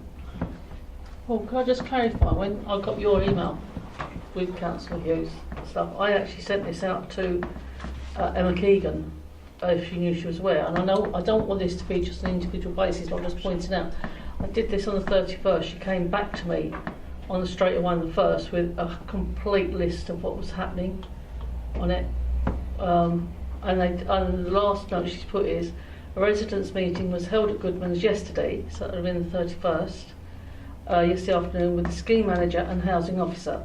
That's the last communication I've had with her. But so you're saying the meeting didn't go well. I'm just saying this is what she's just told me. But this is the point. We requested that when they were going to have a meeting with residents, and residents asked us to participate on their behalf next time they had a meeting. So they've held a meeting and they haven't invited us. But then that's up to the scheme manager as well, just to let you know, because I'm mother in the scheme as a different scheme, and that she lets me know as having a resident there, being a mother. So again, we've requested to be involved, and the residents have asked us to be involved, and yet we've been.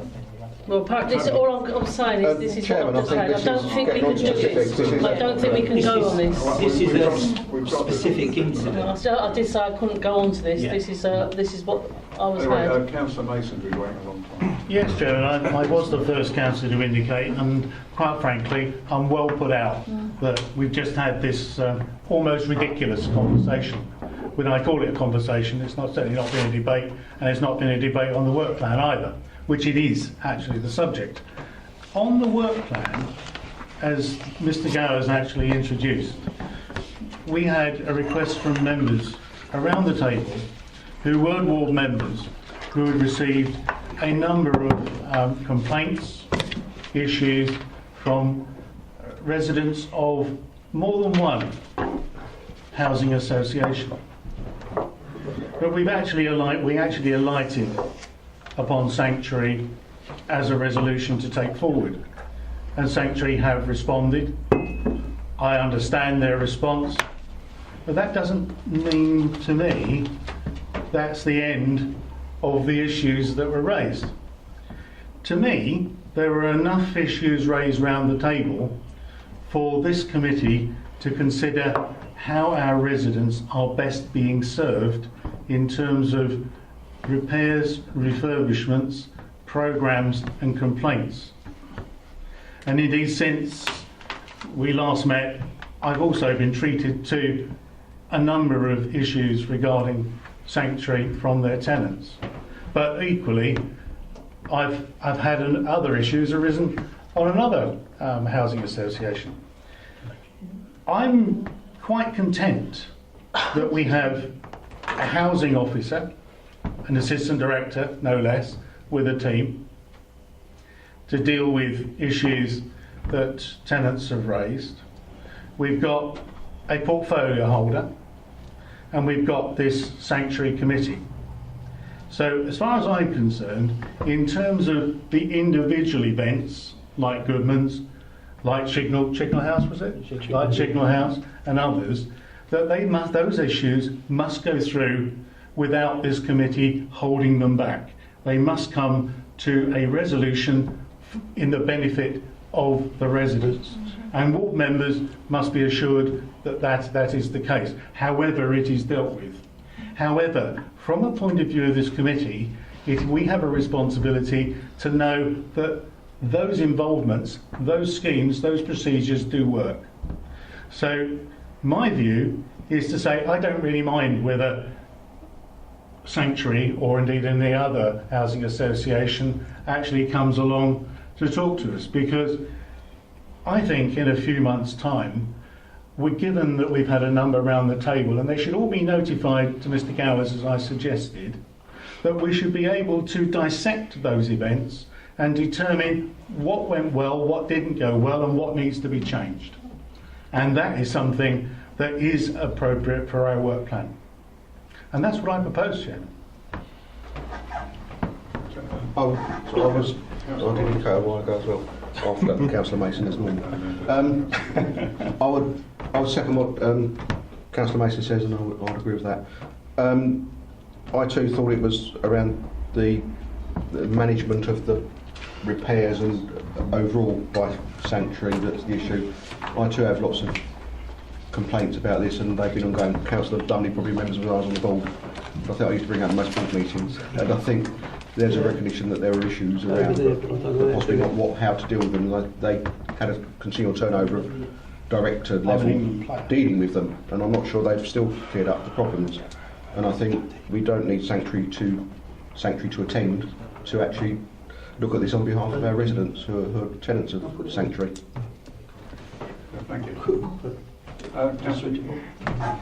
Oh yeah, are we looking to forward details to Mr. Gowers of any issues? Yeah, obviously, board me the details, but there are other avenues to take it up. Oh no, I've already dealt with my particular ward issues. Okay. I found the best response was via Twitter, but there you go.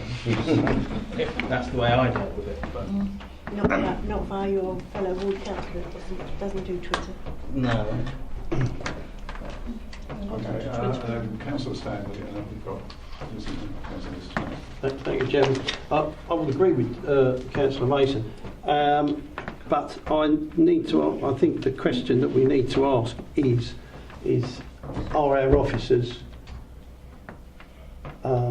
aware of what's going on with Sanctuary, and I'd like them to answer the question, are they prepared to carry on with Sanctuary the way they're dealing with the residents? And are they putting the residents first before anything else? Because it seems to me that Chairman, have we agreed to put questions already? Are we going to do that? Well, it's a hypothetical question, not to an officer who's not here. I thought we'd agreed that already. Are we going to do that? Yeah. Okay. Right. We're virtually having the meeting about Sanctuary now, I think. Yes, I certainly endorse the recommendation. However, the one concern I have is we had, I'm sure we've all had it round, from Louisa Moss's directorate, photographs of private rented properties that were substandard, and yet here we've got photographs of housing association which are questionable. What I would like to ask as well is what health and safety aspects should we be looking at in relation to these issues? I mean, sometimes they're just poor maintenance. If this is mould, and it may or may not be, then that could have possible health implications. And we also have a health and safety officer.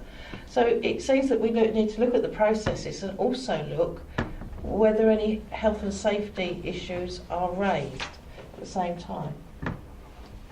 Can I just come back on that one? I think in the issue of mould, it's not actually the health and safety, it's the environmental health officer. Okay. And that's the other avenue if you're not thank you. getting joy.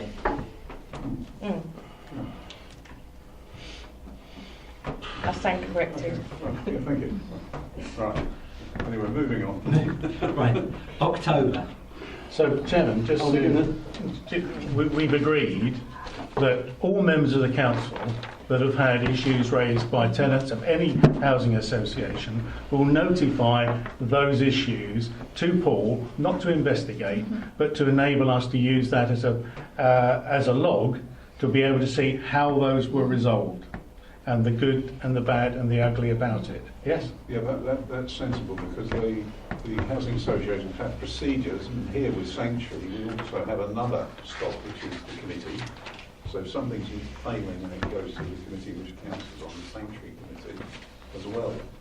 And if we can ascertain what's effective there and isn't.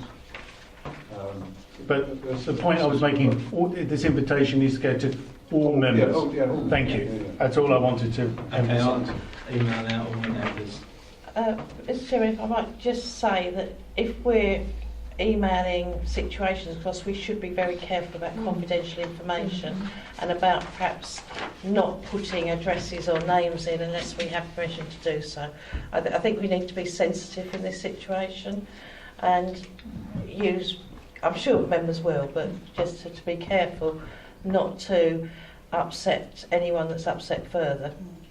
I quite agree with Councillor Christine Mason. I would not be prepared to put any addresses or names out to you, Paul, if a resident's come to me in confidentiality. That's fine. Yeah. You know, I just one issue, say whichever housing association, what the issue was. I don't really need to know. If you give me an idea of the area of the No, I district, wouldn't be prepared to do that either.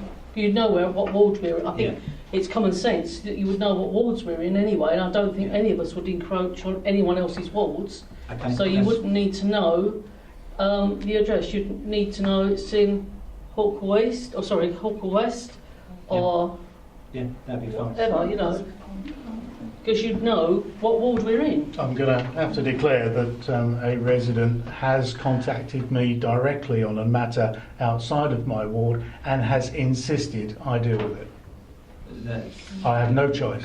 Yeah, no, but I did think that might be the case.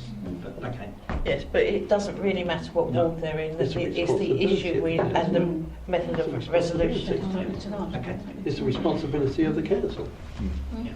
Right. That's what I said. Any council. Right. I'll move on to October's meeting.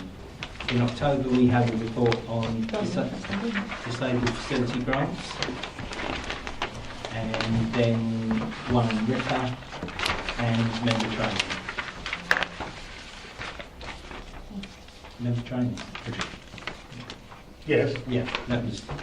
Yeah, Councillor Weston was here, substituting, if you recall, Mr. Dowes, and she said, oh, I didn't know, but I'm sure I'm dealing with this, and it'll be easy to report to you, so I'm looking forward to it. Yeah. Okay. All right. And then, if I can just draw members' attention to the additional work items to be considered, because we've had a couple added at 2.1, which the two items are emergency planning and then the Montford University Local Governance Research Unit report that was recently circulated.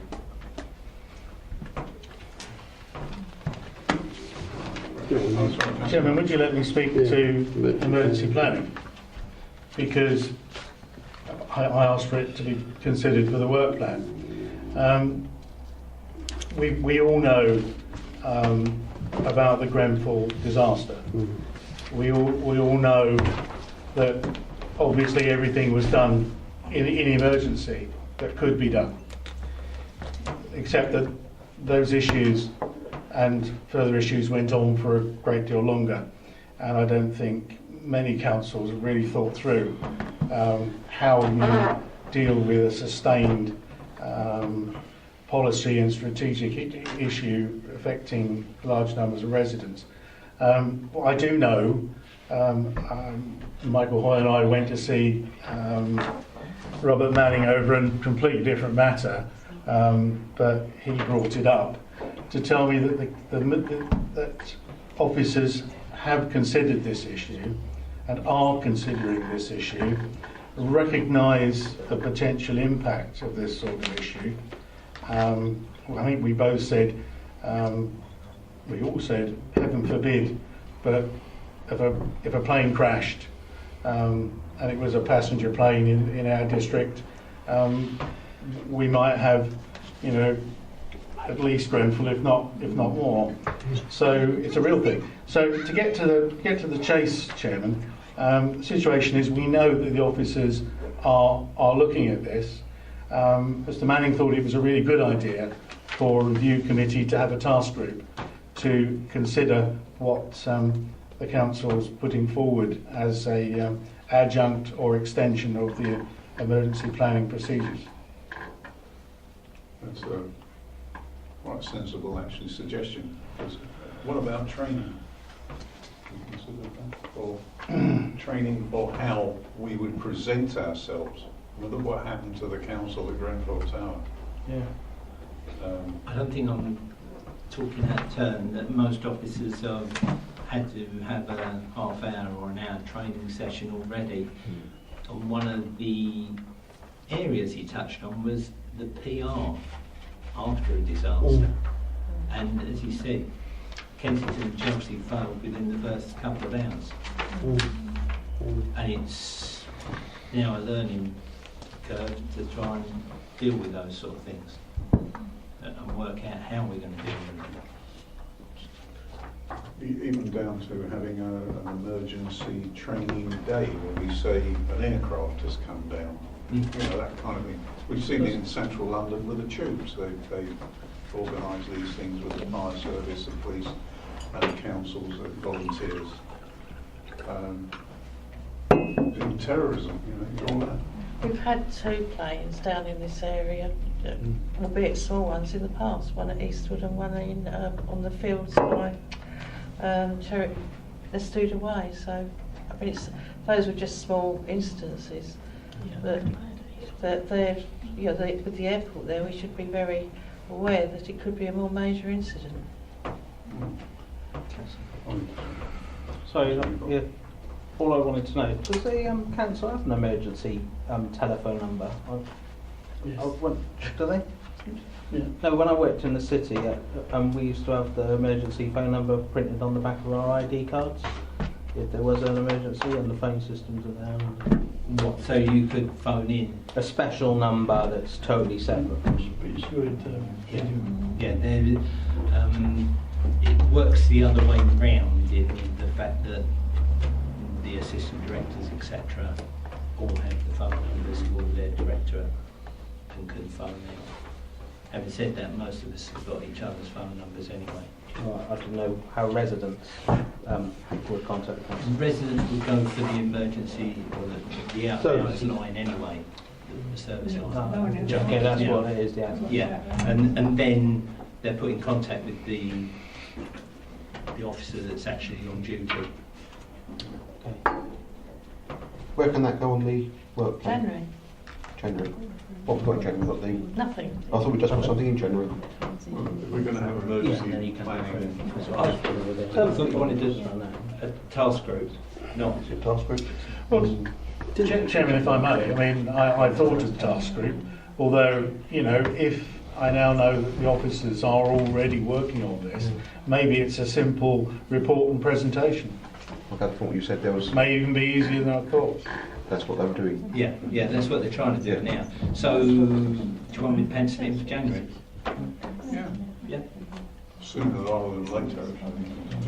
Sorry, Chris. Thank you, Chairman. Just a point that should be noted is that when we had the invasion of the travellers on a particular site, and when the clerk of a parish phoned RDC to turn around and say, what we're going to do, what we're going to do, sort of thing, what would you expect me to do?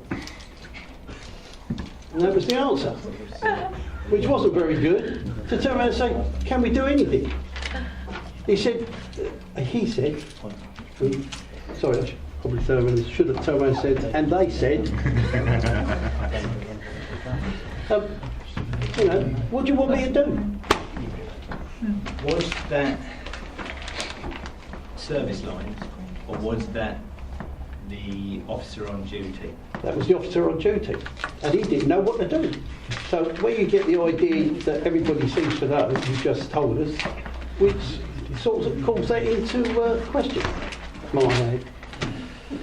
The way it's supposed to work, Chairman, is it never worked. The person in Basildon, because that is ostensibly is where the number is, if not physically, have a list of those people, and in particular one duty officer from Rochester District Council is contacts on a mobile who would take charge of the situation that involve others. And because I've had exactly the same situation. Oh, you have? Yes. Oh, well, he did take charge. Oh, sorry, they didn't take charge. I'll update you. It's now tendering because. It's tendering, I think. Yeah, because Basildon cancelled. Oh, right. It's not they over took out their service line. So you're Nobody's going told the wrong me. number. Have you got a new number for that then? No, it's the same number. That's what, you see, I It's was the same right. number. See? There was a- It's now the tendering. Cute, eh? Out of hours. It don't work. It don't work. But Just throw that in. We've I would used say the it person two or that got three locked in times Hopton Woods the other week I disagree. did get out. Sorry, Chairman, we're going to have to go because our daughter is texting us and she's due at school tomorrow, and I don't want to be I think we're there anyway. too. Did she send it by Instagram or No, just pure text. Oh, no, Snapchat. She knows she can't do the rest of me. Are we adding the refuse bins on to February? Yes. Yeah. The only thing that remains to be said, Chairman, is another item I did put on, but I'm sure other members remember it. The De Montfort University Local Government Research Unit report. In fact, when I asked Mr. Gowers to put this on the work plan, I didn't know that our Managing Director was going to send a copy of the report to all members. And I'm really glad that he did. But I really do think it's a subject that members should now consider how it impacts how the recommendations, the findings, the opportunities impact on members of the council. Do you want that in January as well? No, I'm thinking of much later, March, April, May, June, July. Well, half of us might not be here. That's why I suggested May. Can I leave it on the list at the moment? Can I leave it on the list at the moment and move it in? Well, in March you've only got Community Safety Partnership. Yeah. All right. It's much better to have it in than we can plan. Chairman, I'm not sure whether we should be asking for a report from governance and therefore Mr. Bostock, because that's democratic services, or we should be asking for our Managing Director. Bearing in mind that a great deal of change might be required, I think it might be a good idea to ask the Managing Director to head this up with support from Mr. Bostock.